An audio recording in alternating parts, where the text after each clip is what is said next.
We begin today's shiur on Daf Kuf Yud Aleph, the second line from the bottom at the new Mishnah. Before we begin the Mishnah, 2 lines from the bottom of Kuf Yud Aleph Amud Aleph, we glance at the side where we have a nosei mivneh heading, nosei the topic heading, combined with a mivneh, a structural note, where we feature the geometric shapes that will appear. You see a volcano shape, and this indicates dugmaois. These are examples. Shel mi shehoya nosui shtei noshim. Umeis b'liyulod, a man who was married to 2 women and died without children. Ma hashpoas bi'o shel hashniyo al harishona. When a yavam, who by letter of the law does yibum only with one of the widows, let us say he had intimacy with the second widow as well. What happens with regard to the first widow? And we're dealing with non-standard cases.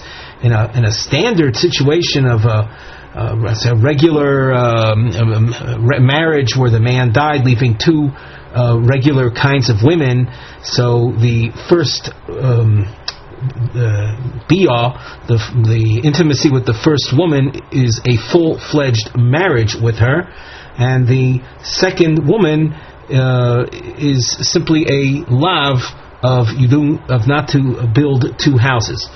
But here we're dealing with we'll say unusual cases, as will be explained as we go along, and here we're interested in knowing what effect the second woman and intimacy with her has on the first woman that the Yavam married. A double underline will also appear, Hadgoshas Oy Sheba Ochiv. We mentioned a Yavam having relations with the 2 almonas, the 2 widows left by the brother.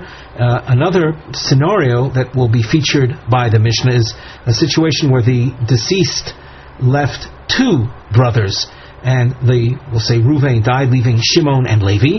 Shimon did yibum with 1, and then Levi wrongfully had relations with the second widow. What effect does that have on Shimon, who married first? Now the note continues to say, B'chol echad me'amikrim bias hashniya yechola liyos al yedei hayavam harishon atzmoi o al yedei achiv. In all of the cases, as we just indicated, the intimacy with the second widow could be done by the yavam himself or a second brother that survives. Now the Mishnah. Mi shehoya nosui l'shtei yesoimos ktanos umeis. A man had been married to 2 minors through the rabbinic marriage that can take place when a man marries a minor through the offices of her mother or brother. So a man died leaving 2 minors after having had a rabbinic marriage, a rabbinic level marriage. Ubo yavam al rishona v'chazar ubo al hashniya, and the surviving brother had relations with both women, one and then the other. You notice there's a little aleph above ubo al hashniya, because regarding the second widow there's another scenario, and that's what you see now, a beis oy sheba ochiv al hashniya, or when Reuven died, he left not just Shimon but Shimon and Levi. So Levi had relations with the second widow. Lo posal es harishona. The relations with the second widow, being that the 2 were on the same footing, we're dealing with 2 minors, so whatever the first Bia accomplished, it accomplished everything that needed to be done, and the second, there's no room for the second Bia to have any effect. We'll take a look at the Mishnah goes on to say, V'chein shnei chareishos. Likewise, when Reuven died, leaving 2 widows that were both deaf mutes, so that the marriage between a man and a deaf mute is a rabbinic type marriage, and the 2 widows are on equal footing, so the yibum with the first one accomplishes everything, and the subsequent intimacy with the second widow in both of these cases has no effect on the first marriage. On the first marriage means the yavam that married first, or the woman that was married first by the yavam. The Rashi on the top, lo pasas rishona sharei bi alson shave. Their intimacy is on the same level. The rishona knuyahi. If we view the first one as having been a full-fledged wife, harei hi ishto v'achrona bias znus. Then, as far as the yavam is concerned, that becomes his wife, and the second one is considered an act of harlotry. V'ilav knuyahi. And if the Ketana or the Chareshes is not considered a full-fledged wife to the deceased, then Haresh Nochrios Etzlo, then they were both considered strangers, meaning not related. Shalohoyu Knios Lochiv, they were not ever really acquired by their brother, the deceased. And as such, Umekayim Esarishoino Shalo Nifsalo Love. Therefore, in any case where you have two rabbinic widows that are on the same footing, the intimacy with the first one is, we can call it a sure bet, and the intimacy with the second one cannot affect the first one. So, therefore, he continues living with the first widow that he did yibum with. Avol achroinolo, but the second one we can't allow him to stay with her.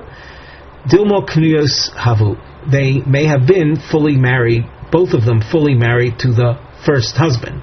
Umishabal rishoino, and when the intimacy, the yibum takes place with the first one, komo hach olei beisur shnei botan, the second widow is then forbidden to be taken in yibum, based on the prohibition of one house is rebuilt and not two.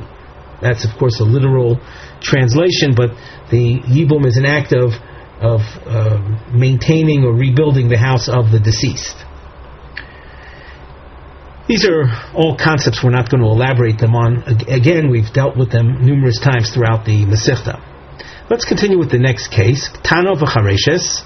A man dies leaving two widows, both rabbinic, but they're different. One is a minor and one is a deaf mute. Bo yavam al haktana v'chozer bo al hachareshes. Oy shebo ochiv al hachareshes.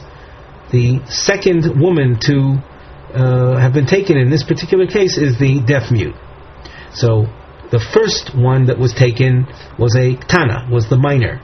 And then there was intimacy with the second woman, the deaf mute. The result of this is posal es haktana.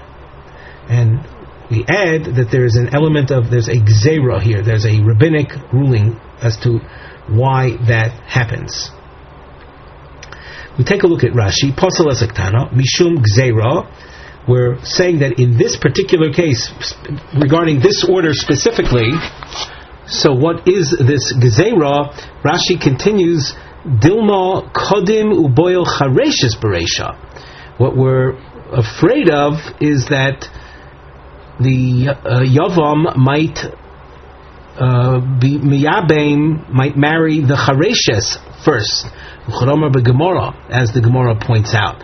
V'afagav the mimon. Now, in that case, where the chareshes is the first one to be niv'eles, so it is quite possible then that the ketana is a more complete wife of the deceased, and as a result of that, the zika, the yibum bond that she represents, is stronger than the marriage that the Yava made with the chareshes, being that her bond is a weak type of bond. So in a case where the chareshes is niv'eles first, that's inviting trouble, so to speak, in the event that the Ketana is then in the second position. So that, as Rashi goes on, V'afal gav, the mimonav shochi sharyale, and even though in the case that the Ketana is niv'eles first, the intimacy with her is first, she under all circumstances will be muteres, hoyil v'rishoynohi, since she was the first one taken. Iknuyohi, if she represents a full marriage to the deceased, hence her yibum bond is a full strength bond. Ha knuyohi, so she's considered acquired in a complete fashion. Ilav knuyohi, with regard to the Ketana, the other option is that she's not knuyo at all. Ha, then nochrus be'almuhi, then she's considered like a stranger, a total stranger, and therefore, as far as the Yavam is concerned, it's considered a separate marriage, unrelated to the issue of Yibum, because she was never considered a wife of the first one. That's as far as a Ketana is concerned. The Ketana is, as we've learned in the past, the Ketana is a Safek Knuya, Safek Eino Knuya, which of course was the subject that we spent a lot of time in our previous shiur on that. Whereas the Chareshes is a partial type kinyan. So, true, the case in the Mishnah where the Chareshes is nivelis first,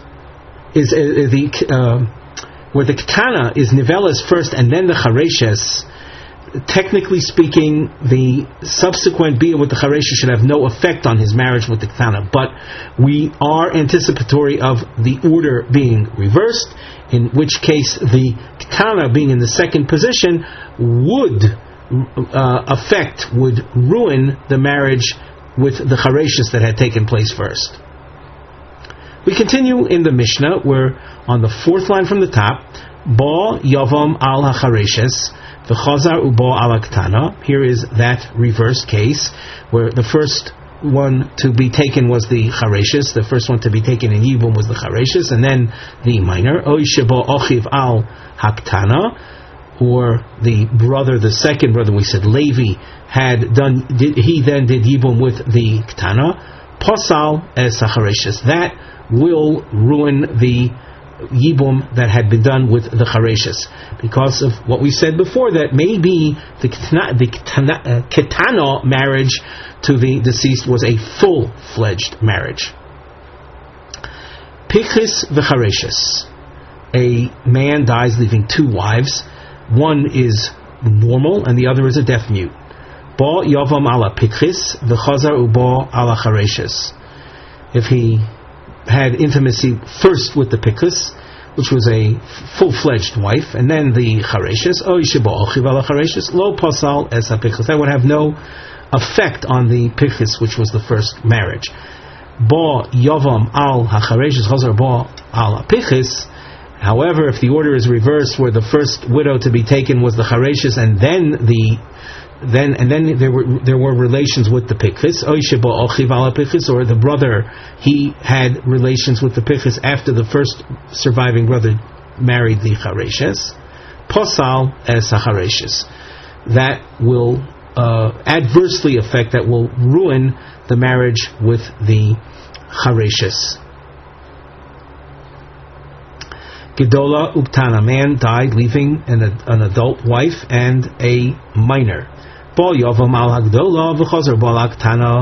the first one to be married was the Gedola, that was the shiur wife, and then there was relations with the Ketana, which is a rabbinic type wife. The Gedola is a doraisa, a Torah level wife, and the Ketana is a rabbinic level wife.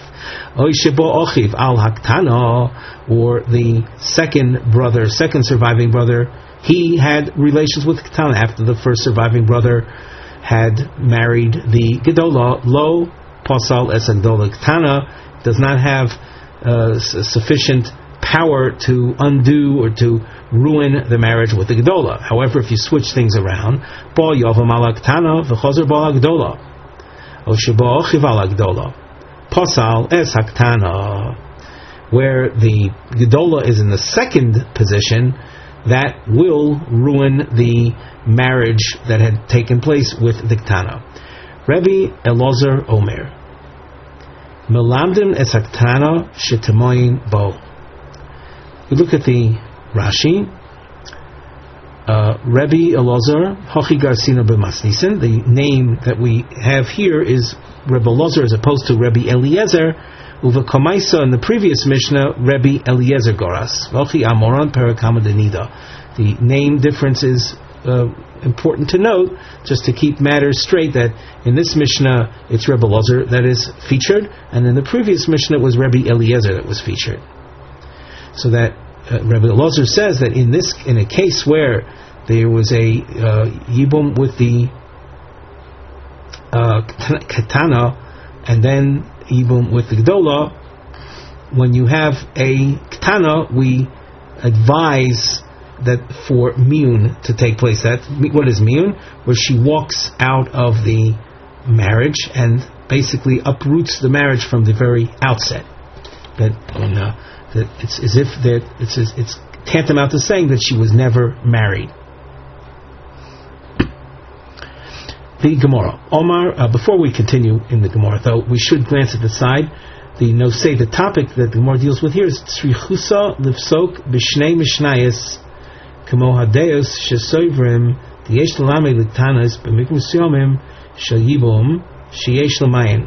In two Mishnayos, regarding two separate cases, two different circumstances, we see a marriage with Ketana, in which the Mishnah presents a Shita. One was Rabbi Eliezer, and this is Rabbi Ozer, two different Shitas, but they both hold that in their respective cases we tell the Ketana, we train her to be Mimaenis, to make the declaration that undoes the rabbinic marriage.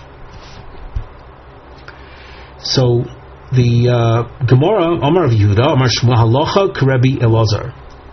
The halacha follows Rebbe Ozer, and the Chen Omar Rebbe Ozer. This is an Amora. Rebbe Ozer ben Pedos is his name. He says halacha K'Rebbe Ozer. That means the halacha is like the Tana in our Mishnah, whose name is Rebbe Ozer ben Shamua.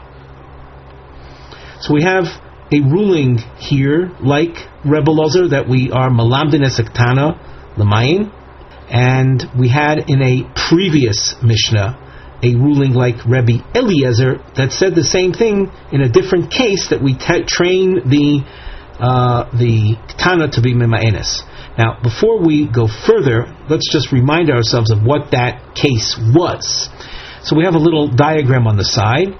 You have a case of Ruvain and Shimon. These are brothers. Ruvain is married to an Isha Gadol, an adult, regular wife, and Shimon, his brother, is married to her sister, a Ktana, a minor, and we're talking there about a rabbinic marriage. Then Ruvain dies, leaving an almona, a full-fledged Torah-level wife, Torah-level Yevama. Now, can Shimon marry her? Well, just on the surface, Shimon can't marry her straight off because Shimon is married to her sister, and that's a problem of Achos Isha. However, Shimon's marriage to the Ketana, to her sister, is a weak level marriage. So that Shimon is confronted with a problem. He can't stay with his wife because his wife, in effect, is Achois Zekukasa. She's the sister of a woman who is Zekuka, who has a bond. If Shimon's marriage to her sister was a Torah level bond, then that would exclude the Yevama there, the Isha Gdola, from being eligible for Yibum to begin with. But not so over here, because Shimon's marriage to her sister is only rabbinic, so that the Isha Gdola makes it such that Shimon cannot continue with the Ktana. However, if Shimon were to divorce the Ktana, that would create a problem for Shimon doing Yibum, because then the Isha Gdola would be considered Achois Grushasa, the sister of a woman he divorced. So what do we say in that case where we're confronted with a situation like this? We train the Ketana, we teach her l'ma'in, to do miyun, and miyun uproots any marriage that she had retroactively, and that will enable Shimon to do ibum with the widow. So we see in our Mishnah where the Yavam had relations with the Ketana and then had relations with the Gedola. Rabbi Ozer says we tell the Ketana to be mima'enes. Now we continue in the Gemara. Utsricha. I need rulings about telling the Ketana to do miyun in both of these Mishnayos. The Itmar, the Ha'kamaisa, had we taught in the case that we featured on the side with the diagram, that was the Mishnah from Daf Kuf Tes. If we would have taught that in that case that we want miyun to be done, Behach Ka'omar Shmuel Halachak Rebbe Lezer. There, Shmuel said we follow Rebbe Lezer, that we train the Ishtoi Haktana to do miyun, Mishum Delokie Mitzvah Yibum, because without that there is no fulfillment of Yibum whatsoever. Avol Beha, but in our Mishnah, the Kayim Mitzvah Yibum, where the Mitzvah of Yibum is done with both of them, Ema, I would have thought Travayu Lifku Beget, divorce both of the women with a get. And therefore, having taught that the halacha follows Rebbe Eliezer there about Mamzakana Lamayin, I wouldn't have known what to do over here. In other words, I would have thought that over here, where he did Yibum with both of the women, they were both widows in a Yibum, and Yibum was done, as we saw described here, that they had the surviving brother had intimacy with both of them. So I would have thought, well, if he had intimacy with both of them, just send them away, divorce them with a get. Therefore, it's important for us to say that we don't do that. Rather, the Tana is trained to be Memahenes, and then with that, so the Yavam will stay with the Gedola. And if we had taught this case where a man died leaving the Gedola Tana, and there was a Yavam, a brother that survived, and here we say Mishum de Gedola Ramyo Kamei, because in this case the Gedola was eligible for Ibum. Avol Idach Lo, but in the case on Daf Kuf Tes, in the case that we illustrated on the diagram, there the Gedola wasn't so eligible because she was the sister of Shimon's wife. So she wasn't quite as eligible for Yibum as in this particular case. So, therefore, if I would tell you here that we want the Ketana out of the picture because the Gedola is truly an eligible Yevama, I wouldn't know that we would train the Ketana Duman in that other case where the Gedola wasn't so eligible.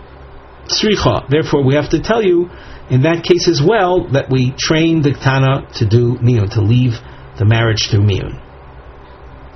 Let's glance at the Rashi. V'i ashminon beha mishum Gedola ramyo kamei liavumi. In our case, in our Mishnah, the Gedola appears as someone who is eligible for Yibum. Mishum hachi madrinon amiyun diktana kedei shetisyabeim hagdola. Therefore, we're seeking out the Tana to do miyun so that the Gedola would be the Yevamos, so there'll be miyabim the Gedola. Avol be'idach be'ayi the achoyos. In the case of the two sisters, the Gedola is really achos ishtohi. She's the sister of Shimon's wife. Nemo lo ramyu kamei. She's not really available.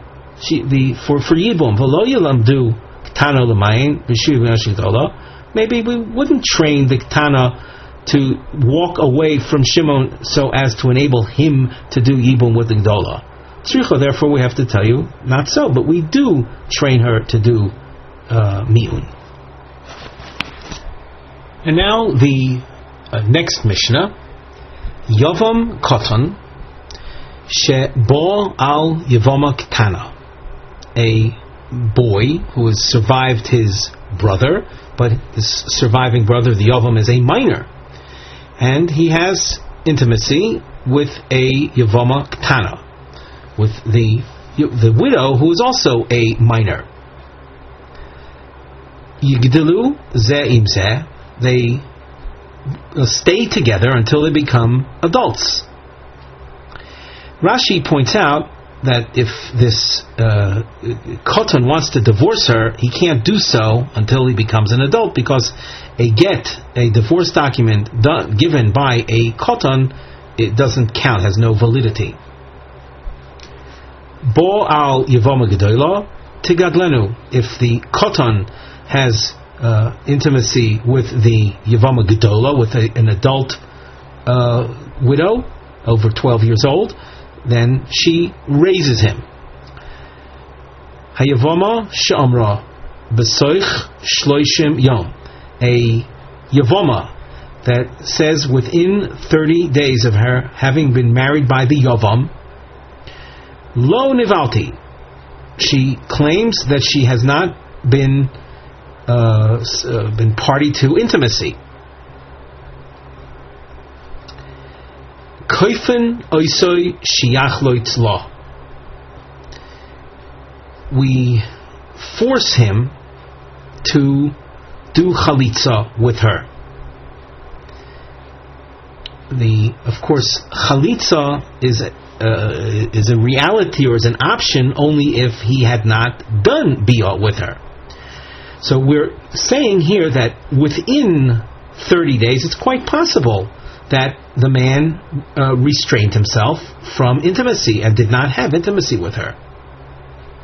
Therefore, when she says lo nivalti, she's believed. Now Rashi adds more information that we haven't seen yet in the Gemara, but Rashi quotes the Gemara. He says lo nivalti lo la yavam. Forget Yivmin yoytze mitachas yada. Conforced by Gemara, she also has a divorce document from him. A Yavam that writes a get to a Yavama has a certain status. It has a rabbinic status. We're talking, of course, about a Yavam that didn't marry her, the Yavama, yet. So she has this as well. She's claiming that he did not have intimacy with me, and she has this get Yivmin as well, as the Gemara says, V'hu Omer, and he is counterclaiming, Bo altich v'dayech beget. I did have intimacy with you, and you are my wife, and it's enough that I give you a get. In other words, he, you can see, is not interested in participating in a chalitza ceremony. Well, we force him to free her through chalitza. Dehi nemeres, she is believed in this case. That up till 30 days we can assume that a man is capable of restraining himself from intimacy.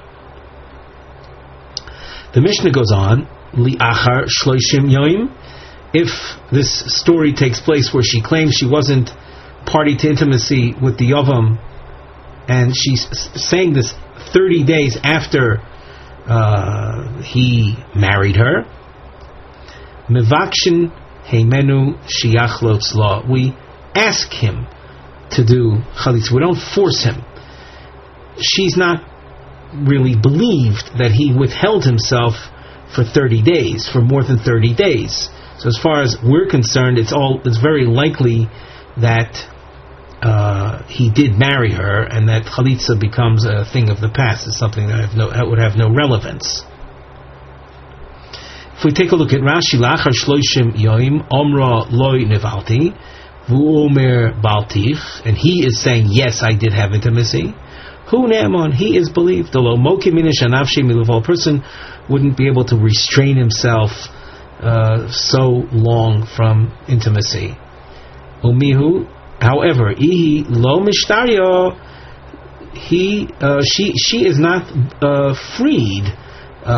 She's not freed with a simple get. The Shavisa Lenafsha Chaticha Disur, she made herself Ozer by claiming Lo Nivalti, that I wasn't party to intimacy. And by saying that, she's basically saying that a get wouldn't work for myself. These Ubaya Chalitza, and she will need Chalitza, but based on her testimony about herself. Umevakshin Himenu, and we ask him, maybe you'll help her out. Avol Koifen Lo, Teha Boal, but force? No, we're not going to force him, because as far as we're concerned, he did have intimacy with her, making the woman a full-fledged wife. And for a full-fledged wife, Chalitza is meaningless.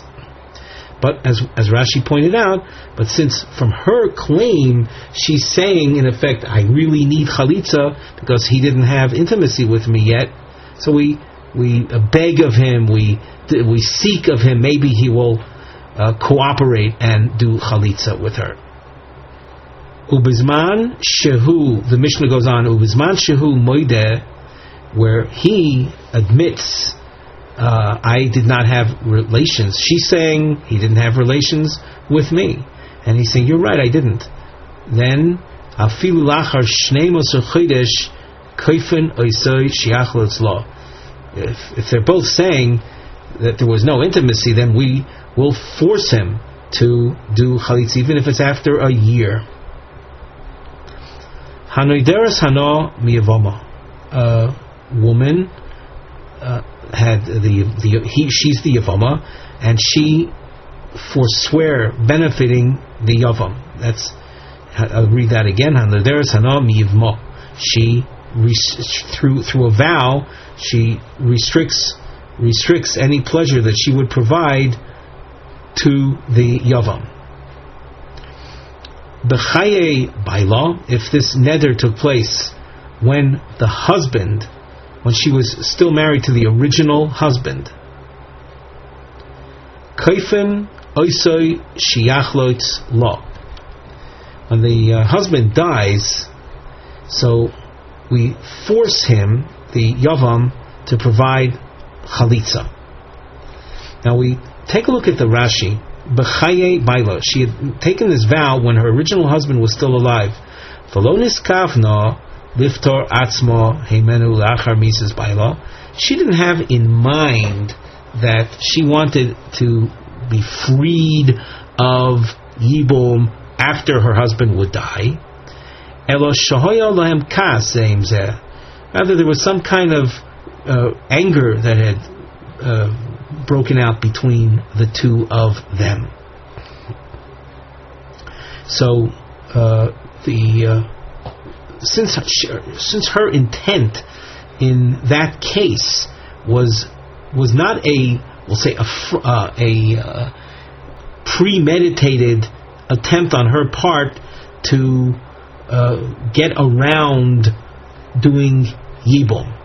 Since that wasn't her kavona to get out of the yibum, because she took the vow when her husband was still alive. So it wasn't on her mind that she might become a yavama. But she did make a neder not to provide hana to the yavam. So when the husband eventually dies, we tell him, you have to free her with chalitza, because otherwise you're going to be over, you're going to be violation of the vow. Now, the achar misas baila. If, however, she vowed not to benefit the yavam after the original husband died, well, she's attempting to uproot yibum when that mitzvah set in before she took the vow. So then we say to the yavam, Mevakshin heimenu shiachzu, we request of him, maybe you'll accommodate her and do chalitza so that she doesn't come to violate the vow. V'im niskavno lekach, if she had kavona to exempt herself from the mitzvah of Yibum, and she was Nederes Hanom Yevamo, afilu b'chaye bailo mevakshin heimenu shiach lo tzla. That if she had that kavana, even when her husband was still alive, but she entertained the possibility of her becoming a Yevama, and she vowed against the Yavam, so in such a case, it was a direct confrontation against doing Yibum. So in such a case, we will not force him to do Chalitza, but we'll ask of him. Before we continue, on the side we have an Osei Nivne heading. The triangle that will appear is a Ma'akav, an attempt to keep track of a back and forth style discussion. So we've written in the note that we will have a birur, we'll try to clarify im mishnasenu the matiro yavam koton shebal yavam ktana amshich biachad the lo Rebbe Meir. Is this Mishnah representative of an opinion that is unlike that of Rebbe Meir? So we want to suggest that our Mishnah is not like Rebbe Meir. The inverted triangle is a response. So if you just skim ahead, you'll notice that we have quite a few of these triangles indicating the back and forth nature of the discussion. The Gemara, Leimo Masisa de lo Rebbe Meir. Let us suggest that our Mishnah is not like Rebbe Desatna. We have the following source in which Rebbe Meir is featured: Kotan uktana lo cholzin velo misyavnim divrei Rebbe Meir. A kotan and ktana do not participate in Yibum. The kotan doesn't because he might turn out to be a sorus. In other words, as he matures, he might not mature properly and end up being someone incapable of procreation. And if that turns out, so the kotan, the kotan who doesn't mature properly, for him to take the wife of his brother would be an isur of Eishesach, would be forbidden. The whole mitzvah of Yibum is in order to procreate, but if he turns out to be a sorus, so then that is not a possibility, and then it reverts back to the basic prohibition of being the wife of your brother, and that's a forbidden relationship. As far as the Ketana is concerned, why is a Ketana, a minor female, not to participate in Yibum? Because why is she exempt? According to Rabbi Meir, because she might turn out to be an islandess, also a woman incapable of procreation. So we say that a Kotan Ketana do not do Chalitza, nor do they do Yibum. Our Mishnah, you saw, allowed the Yavam Kotan to be with the Ketana. The Gemara responds, Afilu Temo Rebbe Meir. Our Mishnah might very well agree with Rebbe Meir. Ki Omer Rebbe Meir Gedol LeKotan Uktana LeGodol. Rebbe Meir's objection was when one member of the couple, one of the two, was a kotan or a ktana. The chad minayu biodi surah. Because you're dealing with an adult is bound by mitzvahs of the Torah, and since one of them, either the woman is the widow is the gedola, or the surviving brother is the gadol, they have to worry about committing offenses. So where one of them is a gadol, so an offense has been committed, because you're marrying someone who's questionable as to whether they're going to be capable of doing participating in procreation, which is the essence of mitzvah yibum. Avol kotan abo aktana. But the case featured in our Mishnah was a minor fellow with a minor female, the widow. The travayu ki hadodi ninu, where both of them are not b'nei oinshin, both of them are exempt from or exempt from violations of sins, they're not adult. Only adults are considered b'nei oishin. So where they're equal, Loi Omar, Rabbi Meir would not have stated his objection. Question: V'hakotoni bo al Yevama gedola tegadlenu. Our Mishnah says that the very case that you just claimed Rabbi Meir holds to be forbidden, our Mishnah allows, where a koton did yibum with a gedola. The Mishnah says they stay together. Omar Rabbi Chanina Choizah Bo Shiny. Our Mishnah is speaking about something post facto. Rabbi Meir says that initially the koton should not do yibum, but if it was done, that's the case of the Mishnah. So that Rabbi Meir's objection to say that our Mishnah is someone other than Rabbi Meir isn't so. The Gemara asks, "V'ha tigadlenu komar the chol bio de isurahu." The Mishnah isn't talking about where post facto or just one act of industry took place. The Mishnah is saying they continue together. She raises him, and they're going to have constant. They're going to have a regular intimacy with one another. And as far as Rabbi Meir would be concerned, each act of intimacy is forbidden, and yet the Mishnah is not put off by that. The Mishnah is tigalenu, they stay together. So how can you say that our Mishnah is in accordance with Rabbi Meir when Rabbi Meir forbids a koton with a gedola? Ela machvarta masnisin delo Meir. Rather, it's most likely then, machvarta means it would appear more likely that our Mishnah is not in accordance with Rabbi Meir. The Gemara asks now, the Gemara asks on the Mishnah itself from a pasuk. How can the koton be allowed to stay with a Yevama to begin with? Krikan lahakim lachiv shem. The mitzvah of yibum is to continue the name of the deceased brother through procreation. V'hailav bar hochihu, a minor isn't capable of that. Omar Abaye, Omar Kro, Abaye says there is a pasuk that says Yevama Yavoi Oleh Koldehu. The Yavam comes upon the Yevama, whoever the Yavam is, even if he is a minor. So that the pasuk is telling me that the Yibum is to be done, even if he's not quite qualified for maintaining the name of his brother. Rava Omar Belav Hachi Nami Lo Motzus Amris.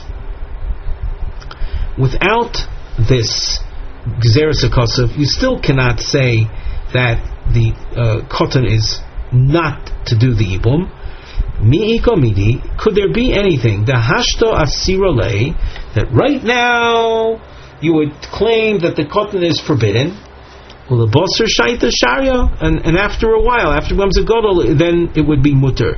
Veho Omar Rav Yudam Rav, kol yevama she'ena nikorei bo b'shas nefila, any case of yibum where I cannot say at the time of the death of the brother, Yevama Yavo Oleha, if I can't say at the time of the death that the Yibum can now be done, Hare he Ke'eshesach Sheyesh Lobonav Asura. If, as we said, if it's a situation where at the time of death you can't fulfill the mitzvah Yibum, then it doesn't become mutter later on, but rather the label of Iser Eshesach, of the prohibition of a brother's wife, sets in. She's considered an Eshesach as if he had children. She's considered the widow of a man as if he had children, and she's forbidden. So Rava says even without the analysis of saying, or the pasuk that says Yevamo Yavo under all circumstances, you still couldn't possibly say that in a case where the surviving brother is a koton, that that cotton at the time of his brother's death would be forbidden. Because if you were to say that, then even when he becomes adult, he wouldn't be able to do Yibum. And we know that without any doubt that when the cotton becomes adult, he would do the mitzvah of Yibum. The Gemara asks, V'emo hachinami, maybe we should actually say that in fact, since at the time of the death he was a cotton, he does not become mutter later on for doing Yibum. Omar Kro, the Pasuk answers that and says, Ki yeshvu achim yachtov, afilu ben yom echad.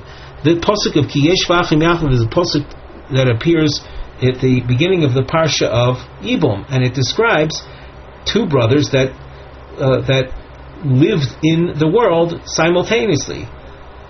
Even if there's a big gap in age, even if the brother, on the day that one dies, the other one was born, but the birth took place of the new brother before the elder brother died. So they lived in the world simultaneously.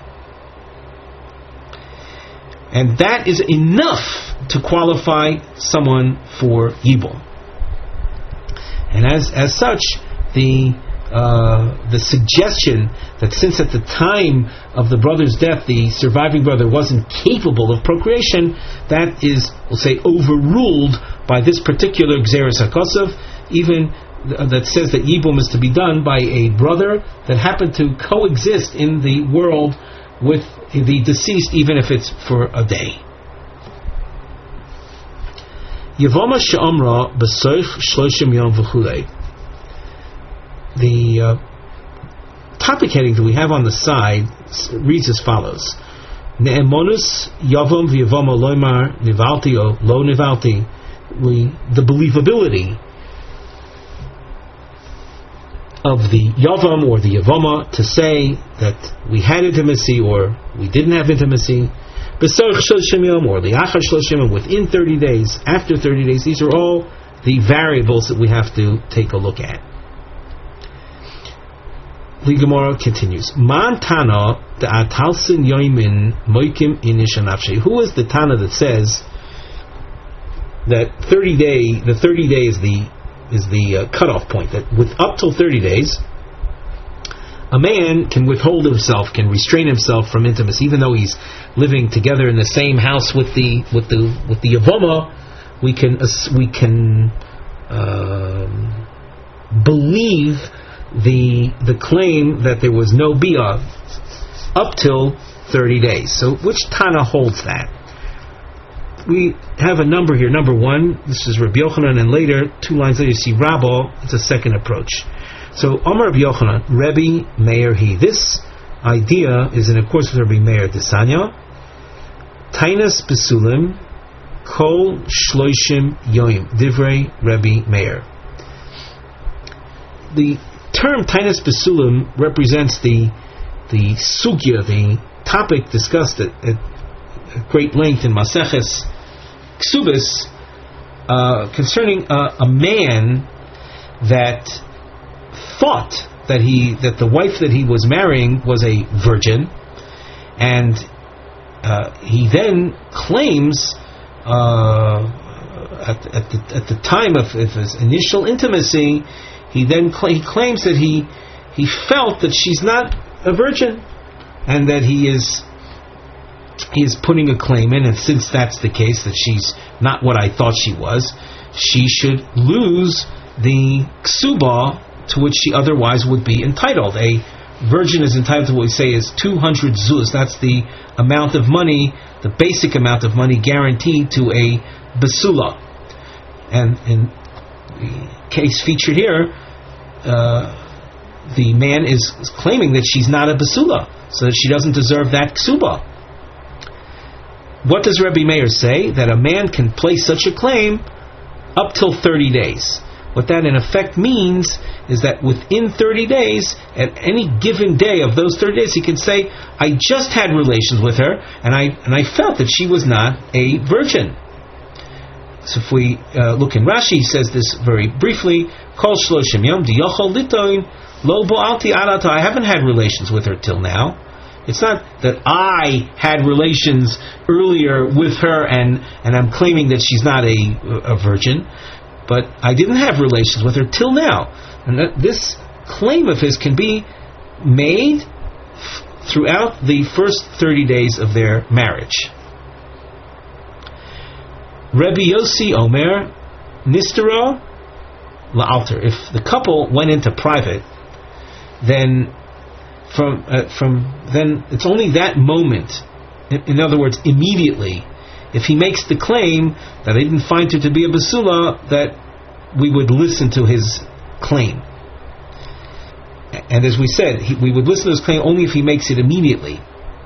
But if he makes the claim after a while, we're not going to believe him, because we will assume that he is the one that had the initial relations with her, and at that time he noticed that she really was a basula, and he kept quiet, and now he's angry with her, and therefore he's putting this claim in that she's not what he thought she was.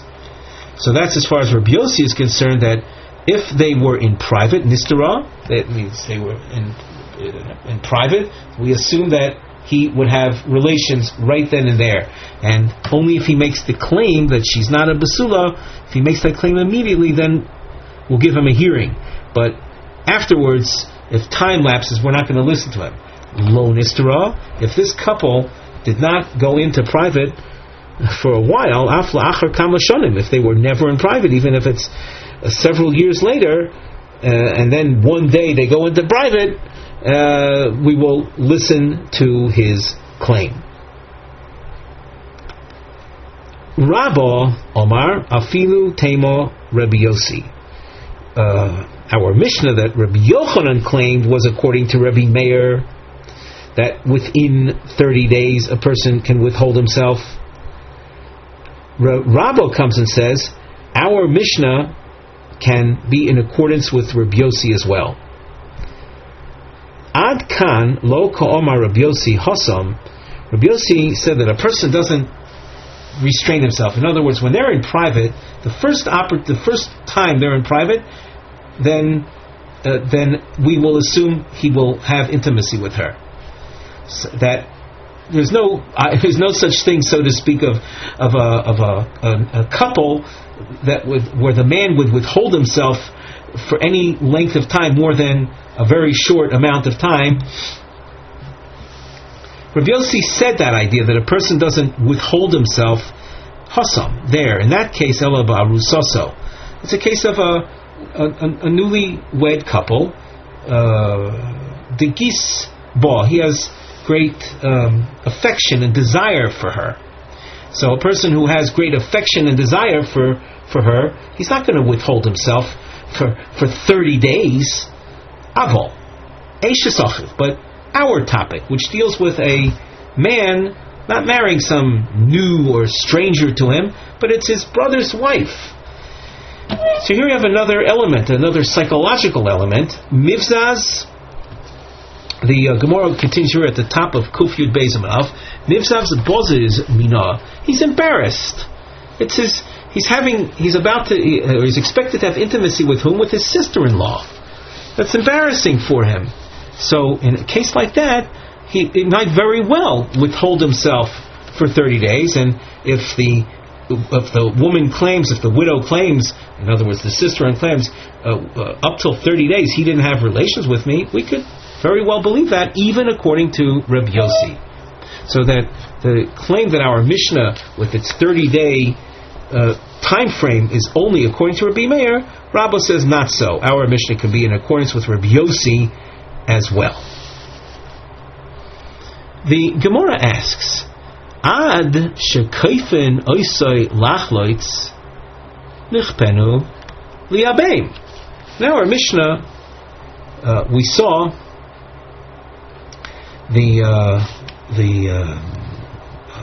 let's say the court, the forces that be, are to force him to do yibum.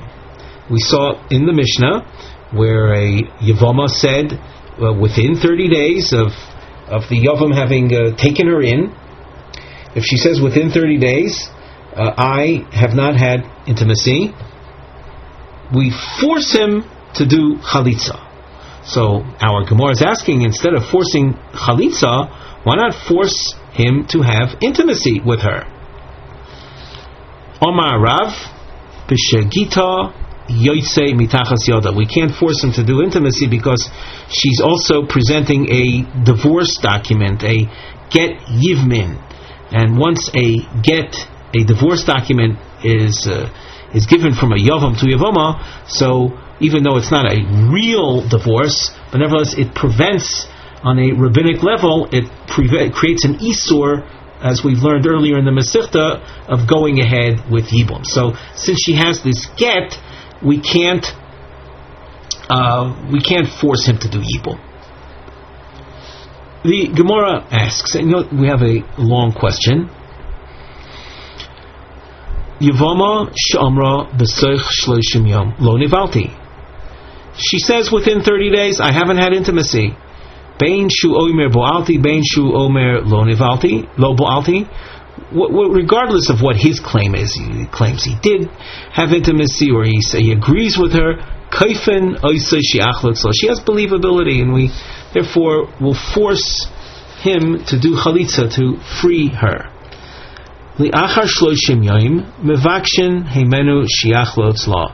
If the claim, the woman makes the claim of lo nivalti, but after 30 days, it's very unlikely that he didn't have relations. He probably did, and therefore, she claims that she's still a yavama, not having married him yet, not having fulfilled the mitzvah yibum, but he is claiming that he did, and more than 30 days have gone by. Therefore, the only way to accommodate the woman would be by asking him, pleading with him to give her, to do chalitza with her. Now we continue. After 30 days, he omeres niv'alti, vu omer lo ba'alti. She is claiming, after 30 days of having been taken in by the yavam, she's saying, I have been party to intimacy, and he's saying no. Harei ze yoytze beget. If there's any thought of his separating from her, he'll have to give her a divorce document. She is believed, and once a yavam does bia with a yavama, it becomes a full-fledged wife, and the only way to disband that relationship is with a get. Hu omer bo'alti vi omeres lo nivalti. He's saying, after 30 days, yes, I had intimacy with her, and she's saying, no, I'm still a yavama, I'm not a wife yet, because lo nivalti, I wasn't participant in intimacy. Afal pi shechozer v'yomar lo bo'alti, even though he turns around and agrees with what she said, tzorich get v'chalitza. Now here, notice we've underlined tzorich get. From the fact that we're requiring a get, it must be that there was no get till now. So the question is, why in the Reisha does it say, we saw in the Reisha, we underline it, we force chalitza. Why not force him to do yibum? So that we're bringing into question is that Rav tried to explain our Mishnah as saying we force chalitza and we don't force yibum because there was a get that she was holding. Here we have a situation where she's not holding a get, and still in the Reisha, where she says within 30 days I was not nivelis, we force him to do chalitza, and again, I'm just repeating, there's no get over here, so why don't we force him to do yibum with her? Omar Rabbi Ami. We have diamonds, and on the side under the Mivneh heading we indicate these are tshuvos l'sheila shenish'ala ekev habrisa. These are responses to the question that we've just now raised. So Rabbi Ami says tzricha chalitza im gita. Really, when the source says tzricha tzorach get v'chalitza, it means to say that in addition to the get that she has, like Rav said before, we want chalitza as well, because what we're hearing in the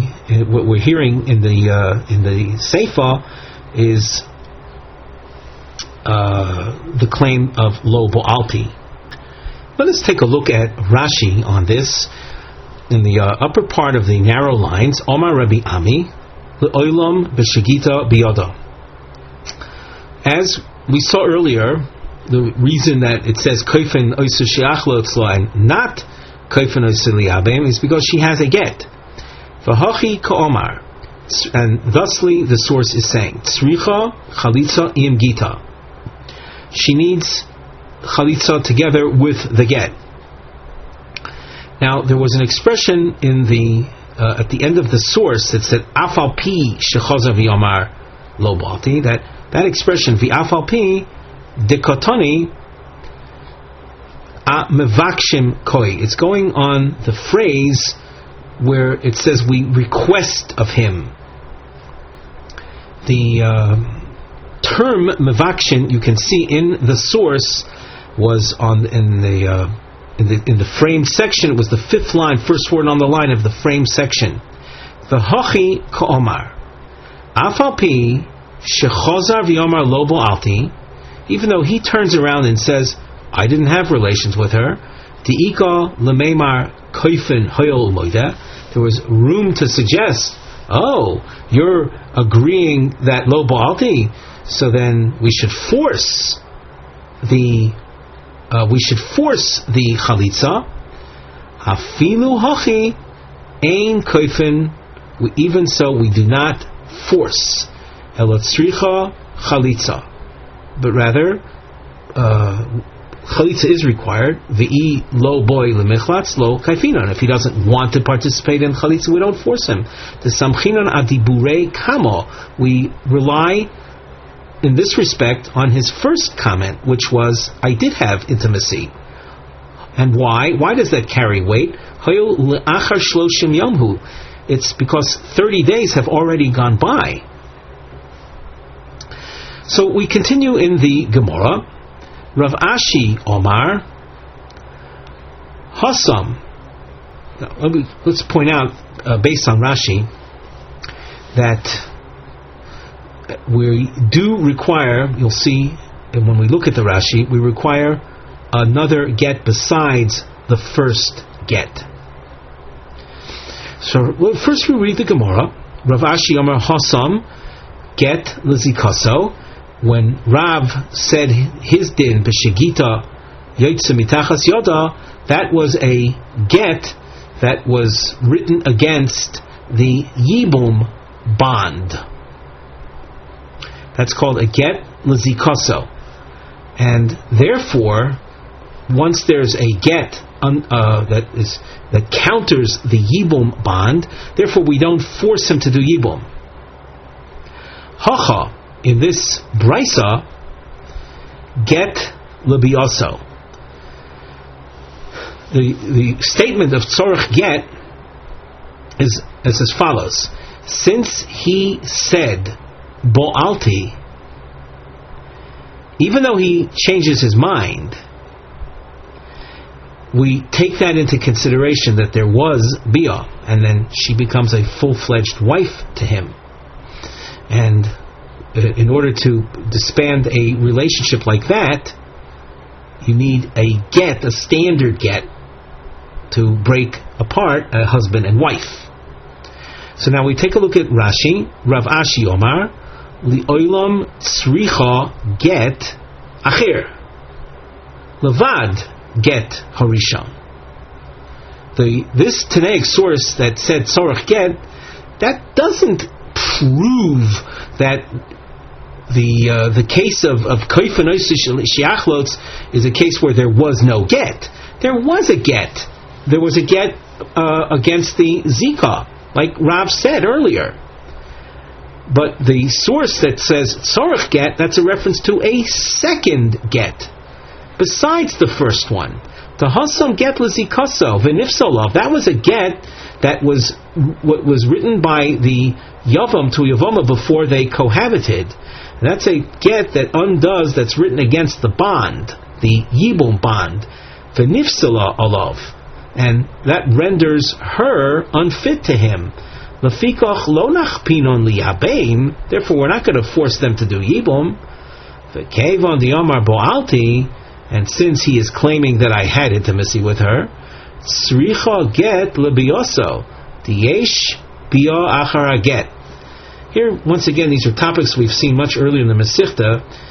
The idea of a get against the zika is a rabbinic phenomenon. The bia done between a yavam and a yavama is a Torah level phenomenon. So that, as the Rashi says, there is bia achar the get. There is power for that bia to take hold. Even after a get was written between the Yavam and the Yavama.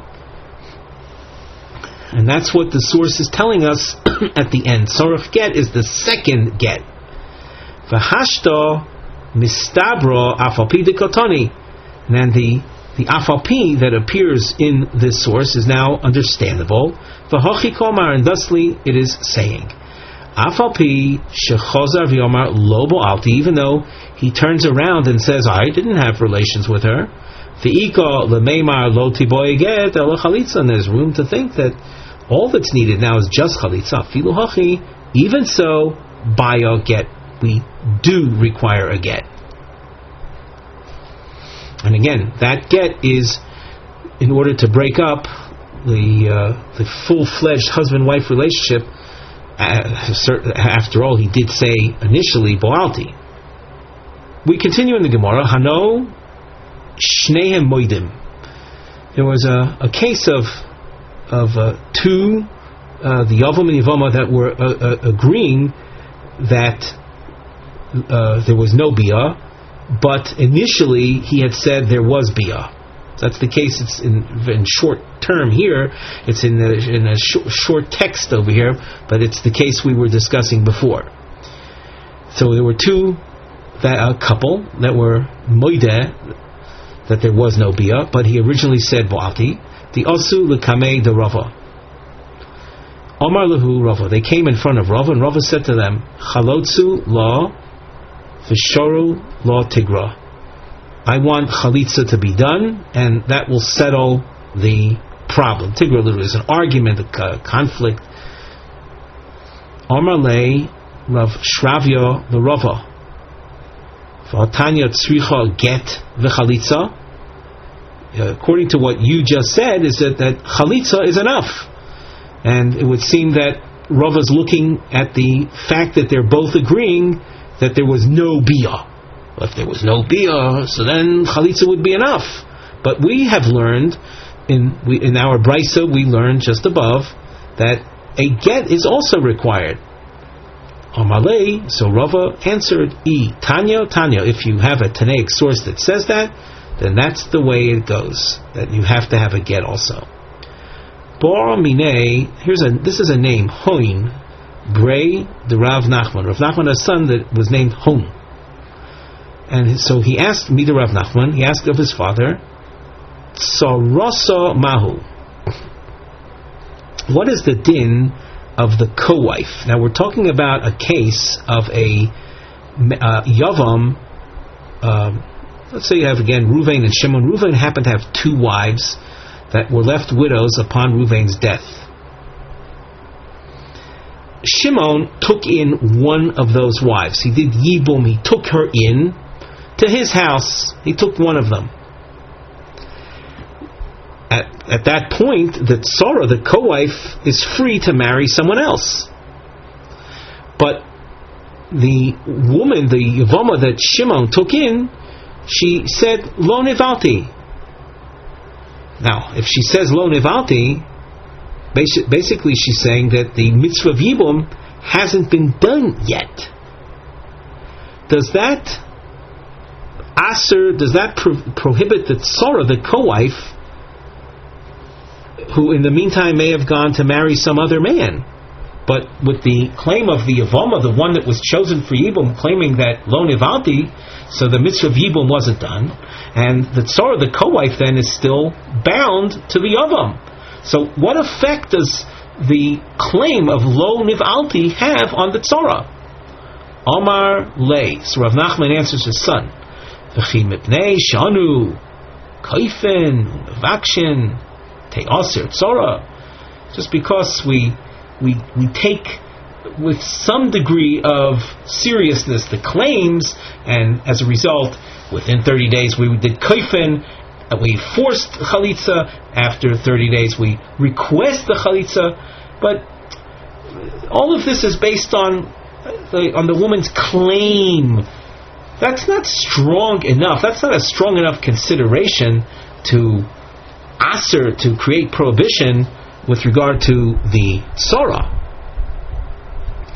So that once a Yevama is taken in by the Yavam into his house, the tzara is free to marry whomever she wants, and these subsequent claims made by the Yevama are not strong enough to present or place restriction on the co-wife. If we look at Rashi, tzorosa mahu Yevama she konsa hayavam v'niftero tzorosa, a Yevama that was taken in by a Yavam. She was taken into his house, and that frees the co-wife it frees her to choose some husband from out there. The Omra Yevama la'achar and the Yevama after a while says lo nivalti mal le'aser tzorosa mitnei dibura shalzu. As a result of that claim made by the Yevama that I haven't had intimacy, does that create restriction for the co-wife? Rashi continues with the answer of the Gemara, mitnei shanu kaifenu evakshin litzarcha, because of our intervention on behalf of the Yevama who had made her claim. De'ihi shavisa lenafsha chaticha d'isura, the Yevama had made herself Ozer by saying lo nivalti. Ne'esra tzorasa, would we aser the tzora, the co-wife? Tzorasa vaday lo mitzvah, the tzora, the co-wife, is definitely not prohibited or restricted. The chazaka HaKohen is isha boy out there. The assumption that we make is that a man takes in a woman, he has intimacy with her immediately, and that's enough for us to conclude that the tzora has no further yibum restrictions, and she's free to marry whomever she wants.